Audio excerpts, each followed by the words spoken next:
દિવાળીના તહેવારો નજીક આવતા જ ધોરાજીના જામકંડોરણા રોડ પર આવેલી માધવ ગૌશાળા દ્વારા કાયદા નિયમોને નેવે મૂકીને કરોડો રૂપિયાના ફટાકડાનો ગેરકાયદેસર વેપાર કરવામાં આવી રહ્યો હોવાની ચોંકાવનારી વિગતો સામે આવી છે। પ્રાપ્ત માહિતી અનુસાર માધવ ગૌશાળા દ્વારા છેલ્લા લગભગ એક અઠવાડિયાથી ફટાકડાનો મોટો સ્ટોલ ઉભો કરવામાં આવ્યો છે। અહીં અંદાજિત રૂપિયા 5 થી 6 કરોડના ફટાકડાનું વેચાણ કરવામાં આવી રહ્યું છે।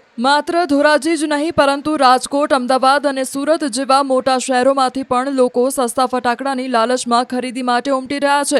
જો કે સૌથી મોટો સવાલ એ છે કે આટલા મોટા અને જોખમી વેપાર માટે વહીવટી તંત્ર પાસેથી કોઈ લાયસન્સ મેળવવામાં આવ્યું નથી।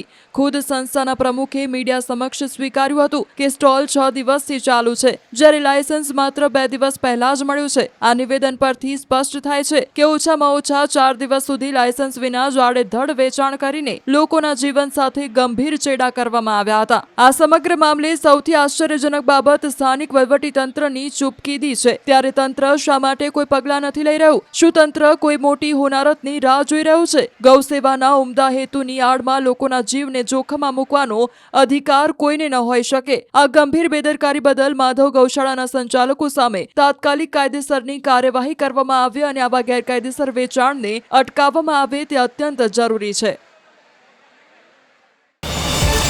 QR કોડ સ્કેન કરો અને ડાઉનલોડ કરો ન્યૂઝ 18 એપ। મેળવો ગુજરાત અને દેશ દુનિયાની પળે પળની અપડેટ્સ।